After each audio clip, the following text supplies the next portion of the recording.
Riala rai tedesai takai namoran. Riala ramai tikianata kana lai ramai tedesai dabun. Terima kasih Bapa, terima kasih untuk malam indah ini. Engkau boleh kumpulkan kami untuk kami boleh beribadah kepada Engkau pada malam hari ini. Kami percaya Tuhan kami boleh ada sampai saat ini semua karena kebaikan-Mu dalam hidup kami. Terima kasih Bapa, terima kasih kerinduan kami bahwa ibadah kami menjadi ibadah yang berkenan di hadapan-Mu. Setiap pujian penyembahan kami itu boleh menjadi dupa yang berbau harum di hadapan-Mu Bapa. Ini kami rindu malam ini kami boleh dibekali dengan firman-Mu. Karena kami percaya firman adalah pelita bagi kaki kami dan terang bagi jalan kami. Kami butuh akan kebenaran-Mu dalam hidup kami. Karena firman-Mu berkata di mana ada kebenaran di situ akan tumbuh damai sejahtera. Dan akibat kebenaran adalah ketenangan dan ketentraman untuk selama-lamanya. Terima kasih kami membuka hati kami pada malam hari ini. Ampuni dosa, kesalahan pelanggaran kami, kuduskan, sucikan kami dengan firman-Mu. Terima kasih, kuasai hati kami, kuasai tempat ini, kuasai tempat dimanapun umat-Mu ada, beribadah bersama-sama dengan kami pada malam hari ini. Kuasa-kuasa kegelapan, roh jahat, roh orang kuat, penguasa dunia roh antikris yang coba untuk mengganggu, mencuri. Pada malam hari ini kami tolak di dalam nama Tuhan Yesus.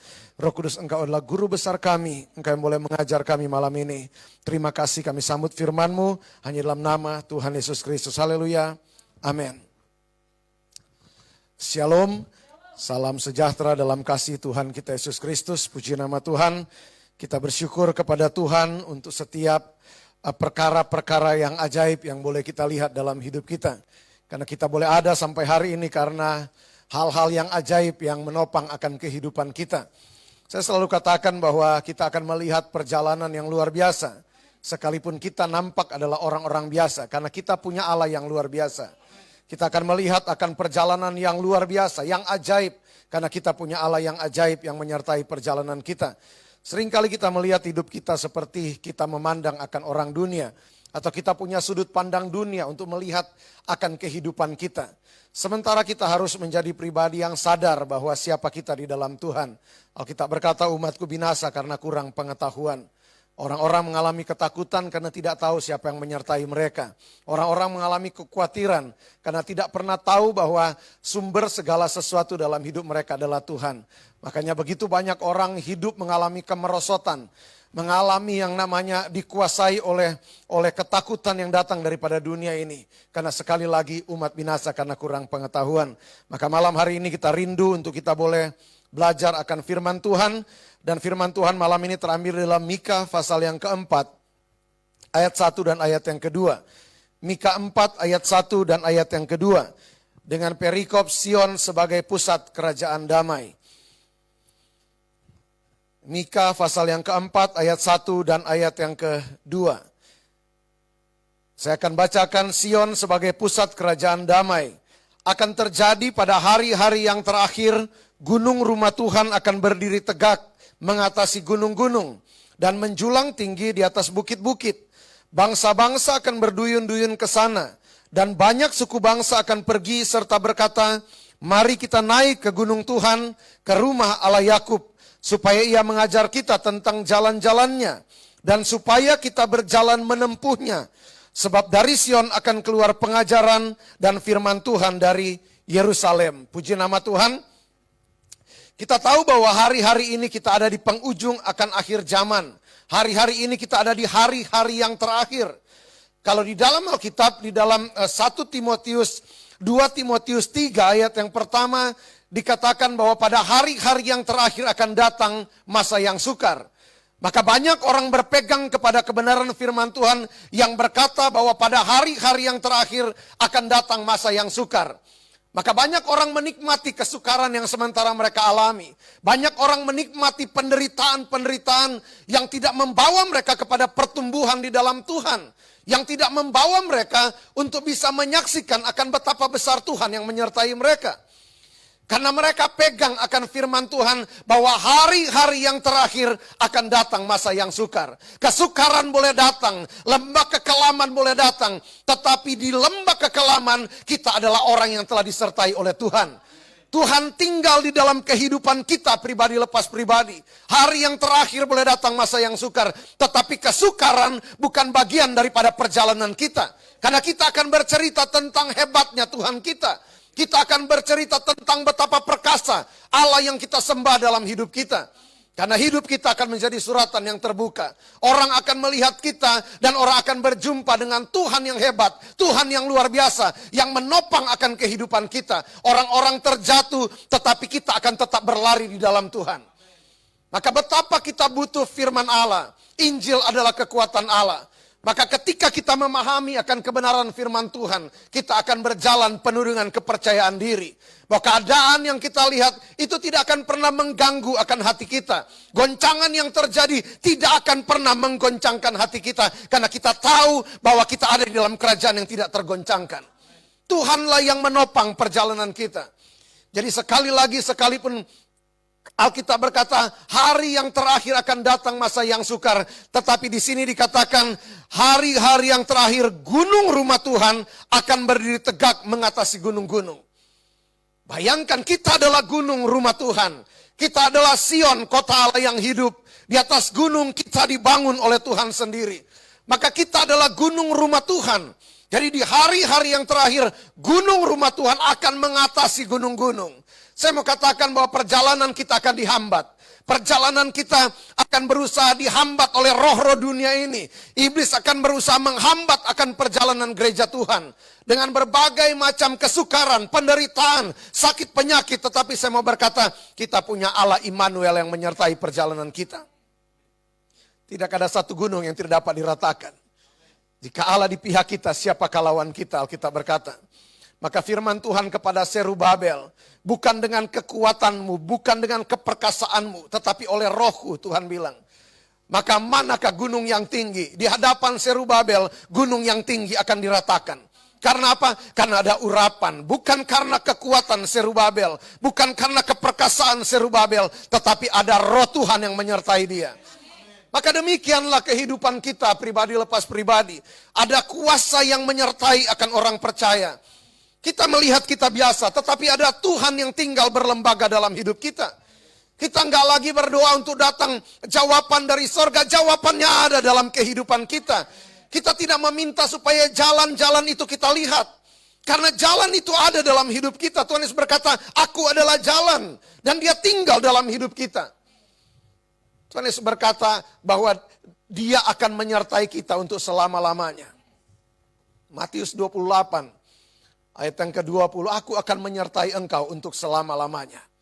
Bayangkan, dia tidak meninggalkan kita berjalan sendirian di dunia yang begitu sangat ganas. Maka dia ada tinggal bersama-sama dengan kita. Kita berjalan di dalam kuasa Tuhan. Kamu akan menerima kuasa kalau Roh Kudus turun ke atasmu. Kamu akan menjadi saksiku. Dari Yerusalem, Yudea, Samaria, bahkan sampai ke ujung dunia. Kita akan menyaksikan bahwa kita punya Allah yang luar biasa. Kita punya Allah yang hebat. Kita punya Allah yang perkasa dalam peperangan. Maka kita gereja Tuhan harus bangkit. Kita gereja Tuhan pilih untuk menyatakan kemuliaan Tuhan di kolong langit ini. Tapi kalau hidup kita cuma penuh dengan sungut-sungut, kita merasa kalah dalam perjalanan kehidupan kita. Kita gereja Tuhan cuma pasrah, melihat keluarga kita terpenjara, melihat keluarga kita ada di dalam keadaan yang terpuruk, terikat oleh kuasa-kuasa dunia ini, kita pasrah saja. Kita cuma bisa bilang waktu Tuhan adalah yang terbaik. Kita cuma bisa bilang bahwa rancangan Tuhan adalah damai sejahtera. Tetapi saya mau katakan, sebagaimana Paulus dan Silas ada dalam penjara, mereka memuji Tuhan sampai tembok-tembok penjara itu runtuh. Maka demikianlah perjalanan kita gereja Tuhan. Di dalam keluarga mungkin baru kita yang kuat di dalam Tuhan. Kita akan berdiri di tengah-tengah keluarga kita. Kita akan berperang sampai akhir. Sampai kita lihat ada pemulihan terjadi dalam kehidupan keluarga kita. Kita nggak akan pasrah untuk menghadapi segala sesuatu. Tuhan bilang dia taruh kuasa dalam hidup kita. Tuhan bilang bahwa kita akan mengerjakan pekerjaan-pekerjaan yang besar. Bahkan lebih besar dari apa yang pernah dia kerjakan.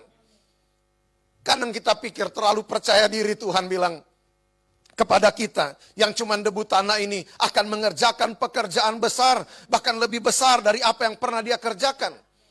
Kadang kita pikir ayat ini ayat yang seolah-olah mengada-ada. Tetapi dia adalah Tuhan.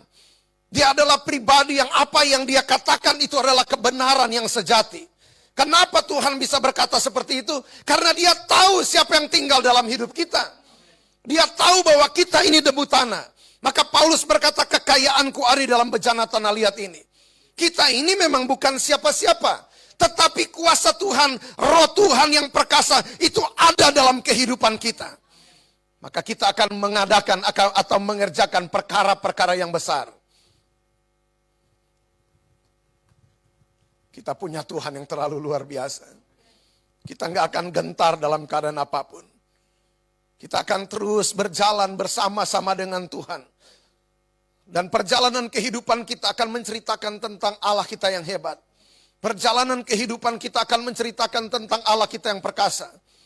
Bangsa Israel ketika mereka keluar dari tanah Mesir, mereka dihadang oleh orang-orang Amalek di Rafidim. Apa yang terjadi dalam peperangan itu? Harusnya secara hitung-hitungan manusia pasti bangsa ini bangsa budak ini kalah. Mereka tidak terlatih dalam peperangan, mereka cuma sibuk pasti belajar pegang kehidupan mereka dari lahir, cuma pegang palu, pegang cangkul. Mereka cuma sibuk jadi budak di tanah Mesir, tetapi ketika mereka keluar dari tanah Mesir, Tuhan yang menyertai mereka adalah Tuhan yang perkasa. Sementara Amalek adalah bangsa yang hidup di tengah padang gurun yang keras. Mereka terlatih dalam peperangan. Tetapi kita lihat betapa Tuhan adalah Tuhan yang luar biasa. Maka Musa naik ke atas gunung. Musa, Harun dan Hur naik ke atas gunung. Setiap kali Musa angkat tangan, maka bangsa Israel menang. Setiap kali Musa turun tangan, bangsa Israel kalah. Sebuah peperangan yang begitu sangat besar, cuma ditentukan oleh Musa angkat tangan dan turun tangan. Kita bisa membayangkan sesuatu, ini ada satu pertempuran yang begitu sangat besar dan luar biasa. Cuma ditentukan oleh Musa angkat tangan dan Musa turun tangan. Dengan kata lain bahwa betapa perkasa Tuhan yang menentukan akan peperangan yang terjadi di tempat itu. Betapa luar biasa akan sutradara agung yang ada dalam peperangan itu. Dan menentukan kemenangan bukan tentang berapa kuat bangsa itu, tetapi tentang siapa Allah yang menyertai mereka. Karena sepanjang perjalanan bangsa-bangsa sekitar, raja-raja sekitar itu tahu ada satu bangsa yang sangat besar yang Allah mereka berbeda dengan Allah-Allah asing. Dan inilah yang Tuhan mau kerjakan dalam setiap kehidupan kita. Kita mau belajar dalam perjalanan hidup kita untuk mengenal siapa Tuhan yang menyertai kita. Maka dalam peperangan itu Alkitab menceritakan bagaimana setelah kemenangan terjadi, Musa membangun mezbah dan Musa menamakan mezbah itu Tuhan adalah panji-panjiku. Maka panji ini akan membedakan kita dengan orang yang lainnya. Maka lewat kemenangan demi kemenangan yang terjadi, kita akan berkata Tuhan adalah panji-panjiku. Maka orang akan melihat bahwa Allah yang kita sembah berbeda dengan Allah mereka.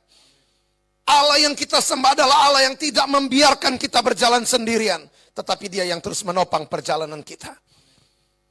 Maka Amalek seperti gunung yang menghalangi perjalanan umat Tuhan. Tetapi siapakah gunung yang tinggi? Gunung yang tinggi akan diratakan. Karena ada kuasa yang menyertai akan kita orang percaya. Gak usah kita takut dalam perjalanan kehidupan kita. Ada roh Tuhan dalam hidup kita. Kita telah Tuhan baharui menjadi ciptaan yang baru. Kita berbeda dengan orang-orang dunia. Kita telah kembali kepada rancangan awal. Di mana Alkitab berkata dalam Kejadian 1 ayat yang ke-26. Supaya manusia itu berkuasa. Berkuasa atas segala sesuatu. Tetapi kita mengizinkan sakit penyakit berkuasa dalam hidup kita. Kita mengizinkan akan penderitaan itu berkuasa dalam kehidupan kita. Apa yang diceritakan? Banyak orang bisa berkata, Tuhan baik sekalipun saya dalam penderitaan yang luar biasa. Tetapi kalau selidiki hati mereka, tidak sedikit orang yang telah sakit hati dengan Tuhan. Ada penderitaan karena nama Tuhan.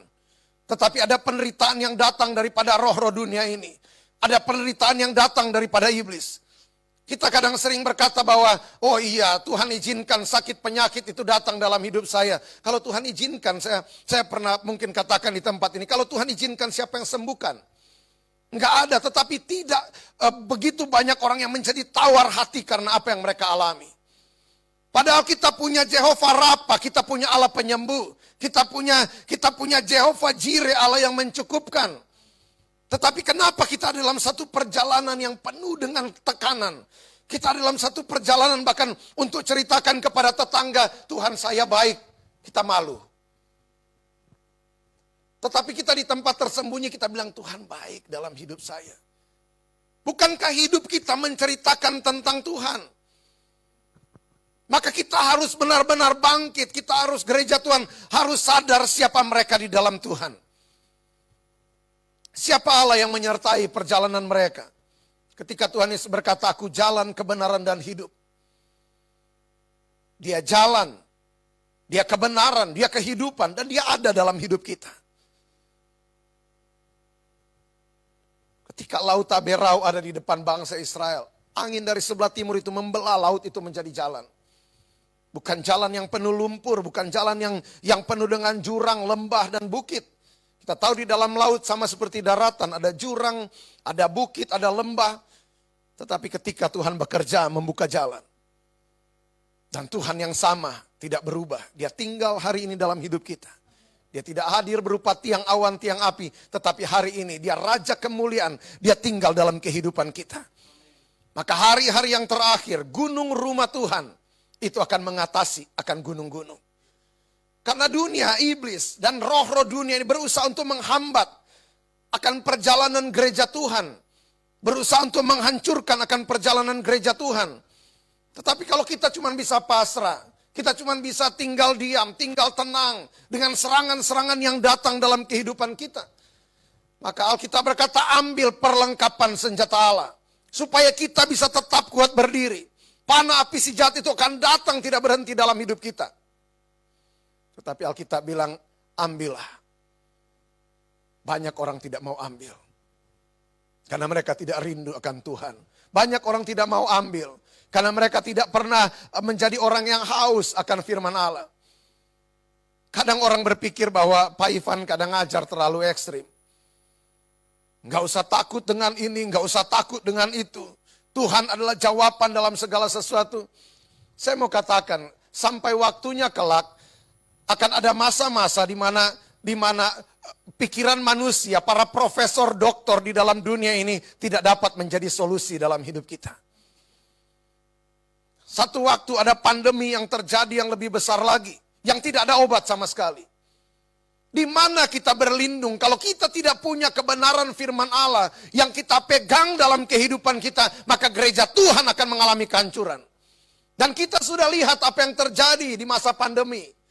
Berapa banyak yang gugur, berapa banyak yang hancur, berapa banyak yang mundur dari Tuhan, berapa banyak yang hidup dalam ketekanan, ketakutan, berapa banyak orang yang mengalami depresi yang luar biasa. Karena tidak ada kebenaran yang sejati, yang benar-benar mereka pegang dalam hidup mereka. Uang tidak dapat tolong, sahabat tidak dapat tolong, sampai di rumah sakit nggak ada tempat tidur sama sekali. Tetapi kita gereja Tuhan akan berjalan dalam kuasa Tuhan. Sekalipun tidak ada obat yang bisa tolong. Tidak ada dokter yang bisa tolong. Tidak ada satu hikmat manusia yang bisa tolong. Tetapi kita punya Tuhan yang menyertai perjalanan kehidupan kita. Maka hari-hari ini saya mau katakan, kita sebagai hamba-hamba Tuhan, kita gereja, kita harus mengajar orang. Untuk benar-benar bergantung penuh sama Tuhan. Bukan lagi mengajar perkara-perkara dunia ini. Bukan lagi pasrah ketika hidup kita dikepung oleh roh-roh dunia ini. Tetapi kita akan bertempur sampai akhir. Sampai kita lihat pemulihan terjadi dalam hidup kita. Sampai kita bisa melihat keluarga-keluarga kita yang mengalami keterpurukan boleh diangkat kembali. Keluarga-keluarga kita yang mundur dari Tuhan boleh kembali kepada Tuhan. Yang sakit Tuhan boleh sembuhkan. Kita berjalan dalam kuasa Tuhan. Amin. Terlalu luar biasa, saya bilang Tuhan yang menyertai hidup kita. Tetapi kita terlalu mengecilkan pekerjaan Tuhan. Di dalam perjalanan kehidupan kita pribadi lepas pribadi. Tuhan berkata, aku adalah kebangkitan dan hidup. Barang siapa percaya kepadaku, dia akan hidup sekalipun dia sudah mati. Bayangkan kebangkitan dan kehidupan itu ada dalam kita. Enggak ada satu hal yang membuat kita tidak akan menemukan jalan. Jalan itu ada. Kematian tidak berkuasa dalam hidup kita. Bahkan sekalipun kita melihat, wah ini sudah tidak mungkin. Lazarus sudah tidak mungkin. Mau cari tabib siapapun gak bisa bangkitkan Lazarus dari antara orang mati. Tetapi ketika Tuhan hadir di tempat itu, Lazarus yang mati itu boleh bangkit. Kita boleh melihat tidak ada jalan keluar sama sekali. Tapi kita punya Tuhan yang sanggup untuk mengerjakan perkara-perkara yang mustahil. Bagian kita percaya, bagian kita pegang setiap kebenaran firman Tuhan yang Tuhan taruh dalam hidup kita. Maka saya percaya kita akan melihat segala sesuatu yang kita percayai, yang kita imani, yang kita pegang dalam kehidupan kita. Itu akan menjadi nyata dalam hidup kita. Sekali lagi umat binasa karena kurang pengetahuan. Mereka nggak kenal siapa mereka dalam Tuhan. Mereka merasa bahwa mereka seperti orang pada umumnya. Mereka nggak pernah merasa mereka menjadi orang yang spesial di dunia ini. Maka ketika kita dilahirkan kembali, kita nggak ada duanya di kolong langit ini. Bukan hanya sekedar, oh ini limited edition. Tetapi kita spesial. Nggak ada duanya, siapapun kita. Dari mana asal kita, itu nggak penting. Kita Tuhan lahirkan kembali. Kita menjadi ciptaan yang baru, nggak ada duanya di kolong langit ini. Bayangkan dan kita menjadi bagian daripada keluarga kerajaan Allah. Dan Tuhan berkata kita adalah anak-anaknya. Bayangkan sesuatu yang begitu sangat luar biasa. Kalau kita renungkan akan setiap firman Allah. Betapa kita menjadi orang-orang yang luar biasa sebenarnya di dalam Tuhan. Dunia harusnya gak dapat mengganggu. Dunia sebenarnya gak dapat menghancurkan kehidupan kita. Kalau kita pegang akan kebenaran firman Allah. Bahwa saya adalah anak raja di atas segala raja. Bapa saya adalah pribadi yang menciptakan langit dan bumi ini hanya dengan berfirman. Dan dia yang menyertai perjalanan kita. Tetapi kenapa kita gereja Tuhan mengalami kekalahan? Karena kita sibuk mengejar dunia ini. Kita tidak pernah mengejar Tuhan. Kita tidak pernah murni mengejar Tuhan.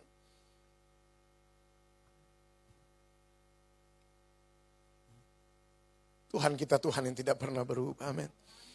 Dan Alkitab berkata di sini selanjutnya,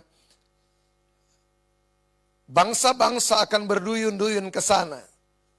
Dan banyak suku bangsa akan pergi serta berkata, mari kita naik ke gunung Tuhan, ke rumah Allah Yakub. Jadi banyak bangsa akan melihat, kita akan menjulang tinggi. Supaya setiap orang melihat, Alkitab berkata kita adalah terang dunia. Kota yang terletak di atas gunung. Orang akan melihat bahwa kita menjadi gunung yang tinggi. Semua akan melihat, siapa yang meninggikan kita? Tuhan yang akan meninggikan kita.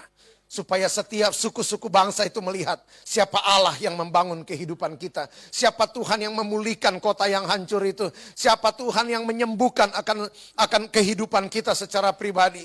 Dan orang akan berkata, saya mau punya Tuhan seperti Tuhan yang disembah di kota itu. Orang akan bangsa-bangsa akan berduyun-duyun datang. Hari ini banyak orang mengalami tekanan, penderitaan yang luar biasa. Tanpa jalan keluar dalam hidup mereka. Cuma bisa berkata Tuhan Yesus baik. Kami akan pertahankan iman sampai akhir. Tapi tanpa perlawanan. Alkitab berkata apa? Lawanlah si iblis maka dia akan lari. Iblis bukan kita diamkan dan bilang waktu Tuhan. Tuhan sudah kasih kuasa dalam kehidupan kita. Usir setiap musuh yang datang di tengah keluarga kita. Kita harus benar-benar memahami kebenaran firman Allah. Alkitab berkata nama Yesus. Maka setiap apapun di langit, di bumi, di bawah bumi itu harus tunduk dalam satu nama. Dan kita punya nama itu, Tuhan telah berikan dalam hidup kita. Di langit itu, di langit itu ada penguasa-penguasa udara.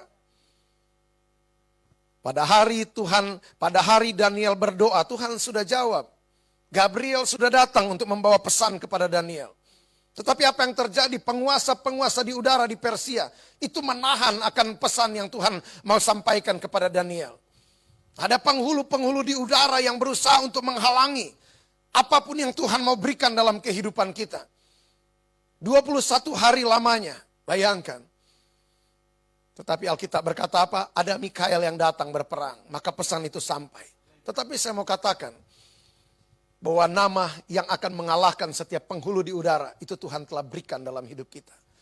Kuasa nama Tuhan Yesus itu telah ada dalam hidup kita. Dan kita berkata segala sesuatu harus tunduk dalam nama daripada Tuhan Yesus. Kita nggak usah pernah hidup dalam ketakutan. Tuhan pagari kita dengan darahnya. Musuh nggak dapat menghancurkan kehidupan kita kalau kita sadar siapa kita dalam Tuhan. Ketakutanlah yang merobohkan pagar dalam hidup kita. Ketidakpercayaan kita yang merobohkan pagar yang membentengi hidup kita. Maka hari-hari ini kita harus semakin kuat berpegang kepada firman Tuhan. Dia adalah Allah yang hebat yang menyertai hidup kita. Alkitab katakan, mari kita naik ke gunung Tuhan, ke rumah Allah Yakub, supaya ia mengajar kita tentang jalan-jalannya. Supaya ada pengajaran yang akan mengalir dari gunung rumah Tuhan. Pengajaran akan mengalir dari tahta yang maha tinggi. Alkitab berkata pada hari-hari yang terakhir, orang-orang itu akan datang mencari dongeng-dongeng. Mencari pengajar-pengajar yang memuaskan akan telinga mereka. Tetapi kita mau naik ke atas gunung kudusnya Tuhan. Kita mau datang untuk menerima pengajaran-pengajaran murni yang berasal daripada Tuhan sendiri. Hari ini orang begitu haus dengan motivasi-motivasi yang datang daripada hikmat manusia. Kata-kata yang halus, yang nampak begitu luar biasa. Tetapi ketika diuji di lembah kekelaman, ternyata kata-kata yang manis tidak dapat menolong kehidupan banyak orang. Ketika iblis datang dengan angin yang kencang dan menampi akan umat Tuhan, ternyata orang-orang yang dahulu seolah-olah datang terus kepada Tuhan mencari firman Allah, tetapi ternyata yang mereka temukan hanyalah hikmat manusia. Maka mereka seperti sekam yang tertiup angin. Sementara kita yang duduk dan terus datang untuk menerima pengajaran yang murni. Ketika kita ditampi ke atas, ada angin kencang yang datang. Entah itu angin pandemi, entah itu angin apapun, tetapi kita tetap jatuh di tempat pengirikannya Tuhan. Karena kita seperti gandum yang penuh, yang benar-benar berisi. Kalau iblis pernah menampi Petrus, maka seringkali iblis datang menampi hidup kita. Tapi saya mau katakan, kita tidak dapat dihancurkan. Karena kita punya firman dalam hidup kita. Maka hari-hari ini makin haus dan lapar akan pribadi Tuhan. Dari gunung kudus Tuhan akan mengalir pengajaran yang murni. Kita akan semakin kuat dari hari ke hari.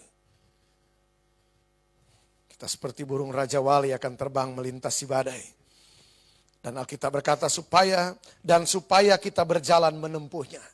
Kita akan berjalan di jalan yang Tuhan tunjukkan. Alkitab berkata berbahagialah orang yang berjalan di jalan yang ditunjukkannya. Maka setiap pengajaran yang Tuhan berikan dalam hidup kita, kita akan berjalan di jalan itu. Jalan di mana kita melihat kuasa Tuhan. Manifestasi kuasa Tuhan akan terus terjadi dalam perjalanan hidup kita. Karena kita berjalan di jalan yang Tuhan tunjukkan bagi kita. Bukan jalan yang kita mau. Rancangan Tuhan adalah damai sejahtera dalam hidup kita. Bukan kecelakaan. Berjalan dalam rancangan Tuhan, kita akan melihat bagaimana pekerjaan Tuhan yang ajaib. Itu akan mulai terjadi dari hari ke hari dalam hidup kita. Bukan apa yang kita lihat hari ini yang menentukan perjalanan kita. Tetapi kita mau lihat Tuhan yang merancangkan perkara besar dalam hidup kita. Saya mau katakan layani Tuhan dengan sungguh. Layani Tuhan dengan kemurnian, dengan kesetiaan. Gak usah ada embel-embel apa-apa. Hari ini saya jalan dari pagi, saya udah keluar ke arah Bogor. Saya kejar ke Kelapa Gading tadi. Karena ada bergeser pelayanan di penjara tadi, saya kejar ke Kelapa Gading. Enggak ada istirahat sampai sekarang. Tapi ada sukacita. Gelisah tadi waktu datang ke sini macet tadi. Waduh, jangan sampai terlambat. Tapi saya berdoa Tuhan, pasti Tuhan rancangkan tepat waktu. Dan ternyata saya ketemu si ini. Semua sampai di sini tepat waktu. Rasanya semua agak goyang karena rasanya lelah. Tetapi kita ini adalah hamba-hamba Tuhan. Kita hidup bukan mengasihani diri. Tapi kita ada untuk mengasihi Tuhan. Kadang kita bilang, wah udah capek, udah ini. Gak usah. Gak jadi berkat. Kita mulai bersungut dengan apa yang kita kerjakan di dalam Tuhan. Gak usah. Kita datang melayani dengan kerelaan. Siapakah yang akan aku utus? Ya saya bilang ini aku Tuhan. Utus aku Tuhan. Kita ini cuma hamba. Kita bukan siapa-siapa. Yang ditinggikan dalam hidup kita hanya Tuhan. Dan Tuhan yang akan pelihara kita dengan caranya yang ajaib. Jadi mari saya selalu bilang kepada anak-anak, layani Tuhan dengan sungguh. Gak usah, kalau mengeluh gak usah. Kalau bersungut-sungut gak usah, gak jadi berkat, percuma. Cuman menjadikan pelayanan tempat untuk bersungut-sungut. Anak-anak di sini satu bilang, ketika kita bersungut-sungut, kita sementara berkomunikasi dengan setan. Ketika kita bersungut-sungut, kita sementara bercakap-cakap dengan setan, dengan iblis. Tapi ketika kita bersyukur, kita sementara berkomunikasi dengan Tuhan. Jadi mari kita hidup penuh dengan ucapan syukur. Jadi dari dalam kehidupan kita akan menceritakan tentang Tuhan. Naik ke Gunung Kudus Tuhan, masuk sampai ruangan Maha Kudus, kita akan menerima pengajaran-pengajaran dari Tuhan yang akan menguatkan perjalanan kita. Kita akan lebih daripada pemenang. Karena Allah kita adalah yang hebat. Satu ayat saja saya rindu untuk membacanya. Di dalam Mika 2 ayat yang ke-13. Penerobos akan maju di depan mereka. Mereka akan menerobos dan berjalan. Melewati pintu gerbang dan akan keluar dari situ. Raja mereka akan berjalan terus di depan mereka. Tuhan sendiri di kepala barisan mereka. Luar biasa. Raja mereka akan berjalan di depan mereka. Bayangkan Tuhan yang akan menjadi kepala barisan kita. Tidak ada satu pintu yang sanggup untuk menghalangi perjalanan kita. Nggak ada satu tembok yang sanggup untuk menahan perjalanan kita. Nggak ada satu gunung apapun yang sanggup untuk menghambat perjalanan kita gereja Tuhan. Kalau kita sadar siapa kita dalam Tuhan. Kita satu di dalam doa. Terima kasih Bapa. Kami percaya pada hari-hari yang terakhir. Kami adalah gunung rumah Tuhan. Kami akan mengatasi segala apapun yang menghambat perjalanan kami. Bukan tentang kami. Tetapi Engkau Tuhan yang akan menjadi kepala barisan perjalanan kami. Keluarga kami, rumah tangga kami, pekerjaan kami. Apapun yang Kau percayakan dalam kehidupan kami tidak dapat dicuri oleh roh-roh dunia ini. Tidak dapat dicuri, tidak dapat dihancurkan oleh apapun dalam dunia ini.